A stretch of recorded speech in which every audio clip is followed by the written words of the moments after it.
Para entender la debacle colonial que tiene Puerto Rico, es importante conocer de la historia, qué es lo que poco a poco nos llevó hasta el colapso que estamos teniendo. Y hoy te voy a hablar sobre los casos insulares.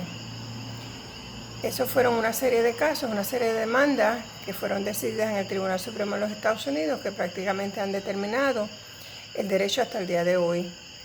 La relación colonial de Puerto Rico, impuesta por los Estados Unidos, enmarca y define todos los problemas que tenemos hoy, ya sea que se hable de la deuda, ya sea que se hable del desempleo, de la corrupción, siempre nos lleva al mismo tema, que es un común denominador, el colonialismo o el coloniaje. Hoy te hablo de un contexto histórico bien importante que hasta el día de hoy le da sentido a la actitud esa racista que había y que sigue existiendo contra los puertorriqueños en la isla. Así que vámonos a la enmienda 13ª, la enmienda 13 de la Constitución de los Estados Unidos de 1865, que es con la que se abolió la esclavitud y el trabajo involuntario. El término esclavitud implicaba el control de la labor y servicios que ofrece una persona para beneficio de otra y la ausencia legal de derechos en la persona del esclavo, porque no tenían derecho, ¿verdad? Pues la definición te ayuda a entender qué era lo que era considerado un esclavo. A pesar de la abolición de la esclavitud, los estados del sur impusieron sobre los negros situaciones de ley que eran restricciones a sus derechos, a su vida diaria, a sus libertades, al disfrute de sus bienes, haciendo que la libertad que había sido obtenida fuera de poco valor, porque en la práctica, en efecto, no era así, no eran tan libres nada. Es así como alrededor del año 1877, los gobiernos de los estados del sur de Estados Unidos aprobaron las leyes Crime Laws que prohibían a los afroamericanos utilizar las mismas zonas públicas que los blancos. Entre esas leyes de los estados del sur, el estado de Luisiana aprobó esta ley tan importante que fue la ley 111, que era una ley que lo que hacía era que segregaba o separaba los vagones de los trenes, unos eran para negros y otros eran para blancos. Así que ocurre en 1892 la situación con este personaje histórico que se llamaba Homer Plessy, que él era de piel blanca, pero aunque era de piel blanca, tenía antepasados negros y era considerado que era 7/8 partes de blanco y 1/8 negro. Sin embargo, la ley de Luisiana de 1890 lo había clasificado como que era negro. Y le venden un boleto para estar en el vagón de los blancos. Cuando se fijan bien, le requieren que se traslade al vagón de la gente de color y Plessy, desobedeciendo, se negó a abandonar su asiento. Fue expulsado del tren a la fuerza y arrestado por infringir la ley que se llamaba Separate Car Act. El Comité de Ciudadanas, fundado por Free People of Color de Nueva Orleans, llevó este caso a las cortes y en el año 1896, fíjense bien la fecha que es importante, se convirtió en una de las más famosas decisiones del Tribunal Supremo de los Estados Unidos porque por primera vez se estableció que las prácticas de segregación racial estaban protegidas por la ley federal. La decisión de la Corte Suprema de los Estados Unidos en este caso negó que la ley de Luisiana implicara inferioridad a los negros y decidieron que la separación de negros y blancos en el uso de facilidades públicas era una práctica que constituía política pública y no violaba la Constitución de los Estados Unidos. Así que la opinión mayoritaria del tribunal fue escrita por el juez Henry Billing Brown, muy conocido él por su mentalidad racista y de apoyo al Ku Klux Klan de la época. Esas prácticas de la separación incluían separación de negros y blancos en la transportación pública, en los aseos públicos, o sea, los baños, en las cafeterías. Así que los negros tenían que entrar a las guaguas por la puerta de atrás y sentarse en las guaguas, en la parte de atrás. Y al salir de la transportación, también tenían que salir por la puerta de atrás, igual que si entraban a establecimientos. Tenían que usar las puertas traseras para entrar y para salir. La decisión de este caso legitimó las prácticas de segregación del sur y se aceptaba el aislamiento de la sociedad negra respecto a los blancos. Se le conocía a esta práctica como la doctrina de separados pero iguales. Se implicaba que habían iguales facilidades aunque estuvieran separados por raza, por color. Así que los servicios eran iguales, cosa que no fue cierta, porque las facilidades para los negros eran visiblemente inferiores en todo el sentido de la palabra, y ni hablar del trato humillante que ellos recibían. Así que durante las próximas décadas, miren qué importante fue este caso, la decisión de este caso. La segregación proliferó tanto que inclusive llegó al gobierno federal en Washington, D.C. durante la administración de Woodrow Wilson, quien fue presidente desde el 1913, la fecha de nuevo bien importante, hasta el 1921. Y revivió las políticas de segregación racial y apoyó las actividades del Ku Klux Klan.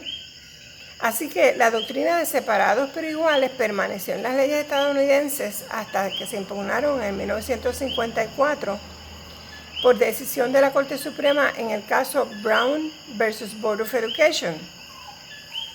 Después de ese caso hubo una lucha que costó sangre y mucho dolor, liderada por el doctor y reverendo Martin Luther King, hasta que se obtuvo la aprobación de la Ley de Derechos Civiles de 1964, la cual protegía del discrimen contra la raza o color.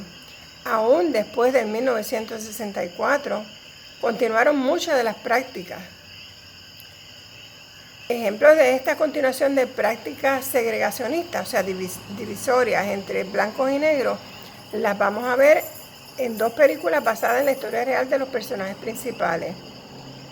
Hidden Figures, que en español pudiéramos decir que es Talentos Ocultos, donde muestran que en 1969, cuando sucede el vuelo a la luna de Apolo 11, había segregación racial en los trabajos de la NASA. Y la película The Butler o El Mayordomo, donde muestran que cuando se debatía la dolorosa situación del apartheid o la segregación racial que existía en la Sudáfrica de Mandela, tan cerca como en el 1980, Ronald Reagan, con relación a cualquier sanción que emitiera el Congreso contra Sudáfrica, de manera que sirviera como una presión a que cesaran esas prácticas segregacionistas, él planeaba vetar cualquier legislación, y eso fue de conocimiento público.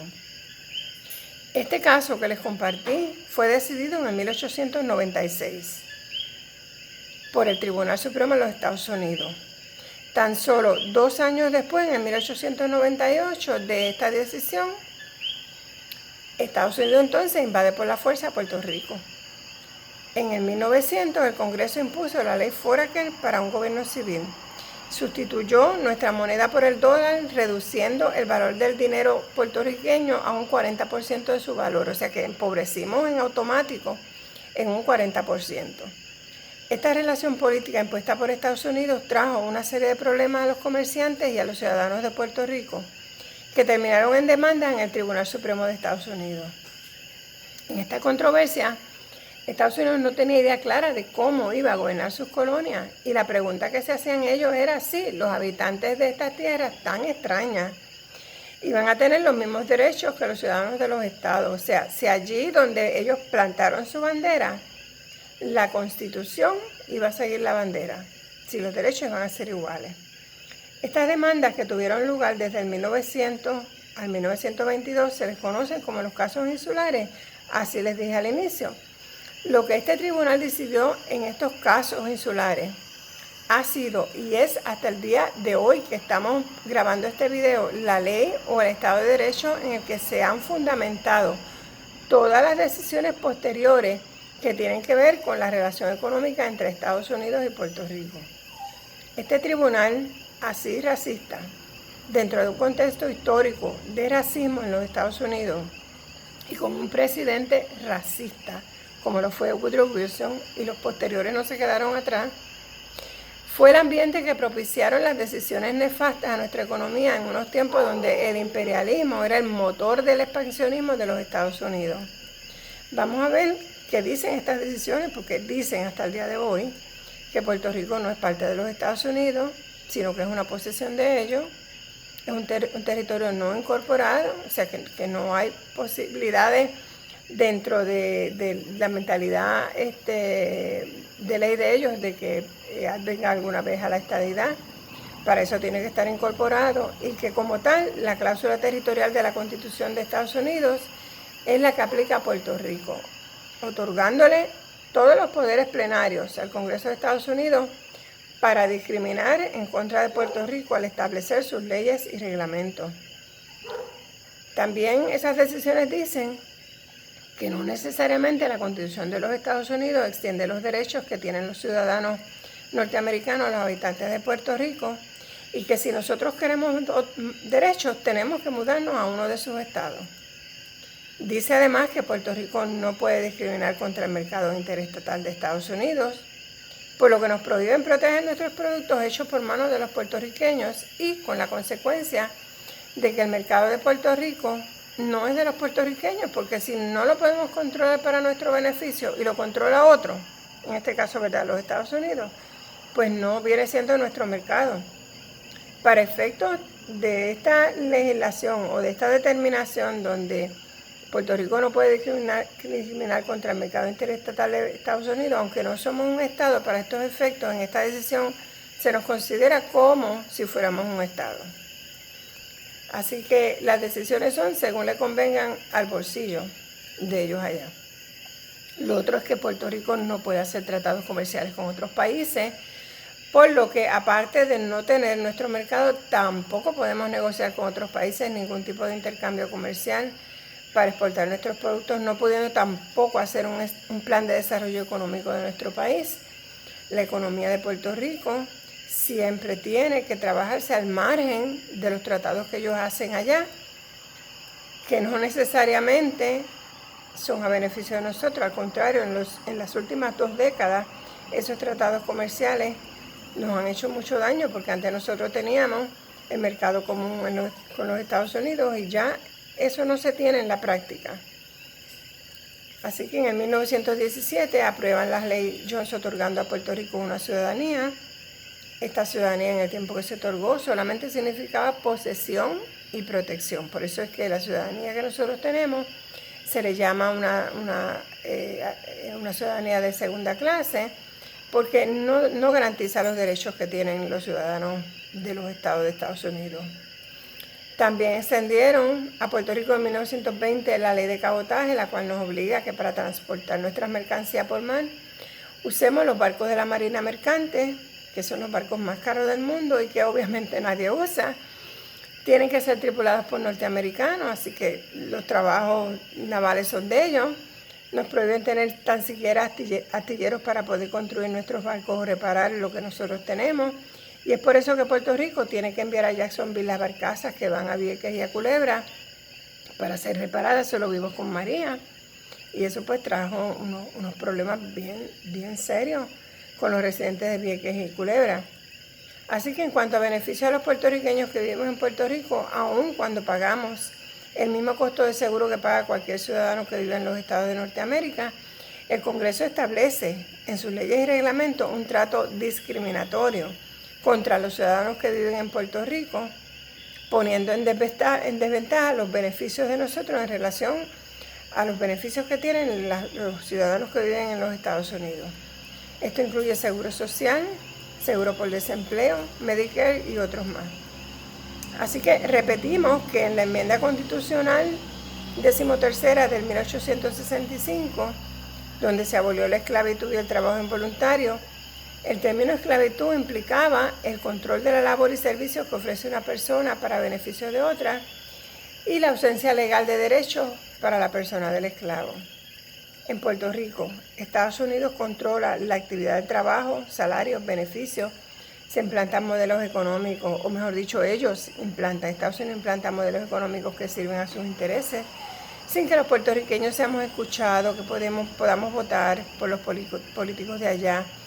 Ninguna de las leyes y las decisiones legales que hemos explicado y que son contrarias a nuestro bienestar fueron hechas con nuestra participación, con nuestra opinión, siquiera con nuestros votos.